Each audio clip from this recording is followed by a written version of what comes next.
এখন আইন শৃঙ্খলা পরিস্থিতি যে পরিমাণ অবনতি হয়েছে, ললেসনেস, জঙ্গলের শাসন যেভাবে করে চলছে, তিনি তাহলে আসলে কিসের ফ্যাসিলিটেটর?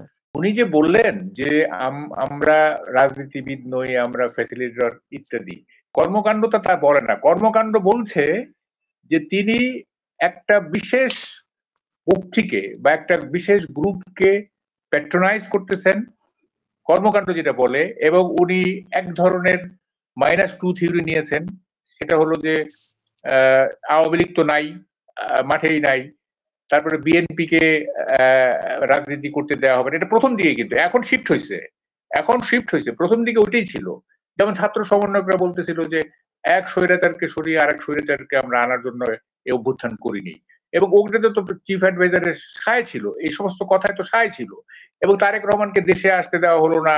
তারপরে কি বলে যে আপনি কনভিক্ট ক্রিমিনালদেরকে ছেড়ে দিলেন, আপনি আনসারুল্লাহ বাটের চিফকে ছেড়ে দিলেন, আপনি ছাত্র শিবিরের নাসিরকে ছেড়ে দিলেন, আপনি সুইডেন আসলামকে ছেড়ে দিলেন, এটা কনভিক্ট। তাদেরকে আপনি একদিনের মাথায় ছেড়ে দিলেন, অথচ তারেক রহমান দেশে আসতে পারলো না। হ্যাঁ, যদিও বিএনপি নেতারা বলে যে আমরা আইনি লড়াই করব, কেন আইনি লড়াই করতে যাবে? এত বড় একটা অভ্যুত্থান হয়ে গেল, এক কলমের কোচায় প্রেসিডেন্ট মাফ করে দিবে সব। ওদেরকে যেভাবে মাফ করে দিয়েছে ওরকম মাফ করে দিবে, উনি এসে বিজয় উল্লাস করবেন, মানে বিজয় উৎসবের নেতৃত্ব দিবেন, এটাই তো কাম্য ছিল। কিন্তু তারেক রহমান তো এখনো দেশে আসতে পারে নাই, তাই না? তাইলে কি এটা কি দাঁড়ায়? এটা দাঁড়াতে হচ্ছে যে নাইদার বিএনপি নর আওয়ামী লীগ অন্য কোন ফোর্সকে উনি প্যাট্রোনাইজ করতেছেন, অথবা অন্য কোন ফোর্সকে উনি চাচ্ছেন যে তারা লাইমলাইটে আসুক, তারা ফোরফ্রন্টে আসুক, তারা বাংলাদেশের আগামী দিনের নেতৃত্ব নেক। এটা তো লজিক্যাল কনক্লুশন তো তাই। আপনি তো এই দেশে তো দুইটা বড় দল আওয়ামী লীগ এবং বিএনপি 80% লোককে রিপ্রেজেন্ট করে, কিন্তু এই এই 80% কে যদি আপনি মাইনাস করে ফেলেন, হ্যাঁ, তাইলে তো আপনি কাদেরকে নিয়ে রাজনীতি করছেন? তিনি সবকিছুর ভার রাজনৈতিক দলগুলোর উপরে দিচ্ছেন।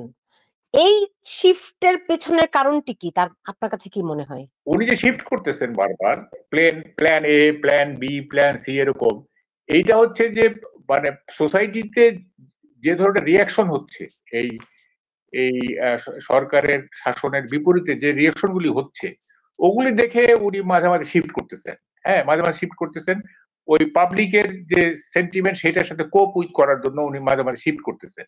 কিন্তু ওনার অরিজিনাল যেটা ছিল, এটা তো আপনি নিশ্চয়ই জানেন।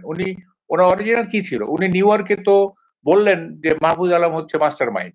উনি তো মানে পুরো ক্রেডিট তাকে দিয়ে দিলেন। হ্যাঁ, মাস্টার মাইন্ড হিসেবে তাকে পরিচয় করে দিলেন। তারপরে উনি বলতেছেন যে ছাত্ররা আমার নিয়োগকর্তা। তা ছাত্ররা যদি এটা কি চিফ আসলে কি ছাত্ররা তার নিয়োগকর্তা? এই আন্দোলনে কি সাধারণ মানুষ ছিল না? এই আন্দোলনে রাজনৈতিক দলগুলো ছিল না? 16 বছর ধরে যে গ্রাউন্ড তৈরি করছে বিএনপি এবং অন্যান্য রাজনৈতিক দল, সেই প্রেমিসের উপর দাঁড়িয়েই তো অভ্যুত্থানটা হয়েছে। এটা রাত ওভারনাইট হওয়ার কথা না। আপনি 1.5 মাসে কি আপনি একটা সরকারকে ফেলে দেওয়া যায়, যদি সেই সরকারটা মানে আনপপুলার না হয়, মানে পপুলার হয়? আনপপুলার করা হয়েছে 16 বছর ধরে। আনপপুলার করার পরে এই প্ল্যাটফর্মে দাঁড়িয়ে স্পার্ক করছে আপনার ছাত্র আন্দোলনটা, তাই না? তা আপনি তো ওদেরকে ম্যানেজ করতেছেন। আপনি বলতেছেন যে ছাত্ররা আমার নিয়োগকর্তা, এবং এটা বলার ফলে ছাত্ররা আপনার উৎসাহিত হয়ে ওরা এখন সবকিছু ডিটারমিন করতেছে, ওরা যা বলতেছে তাই হচ্ছে।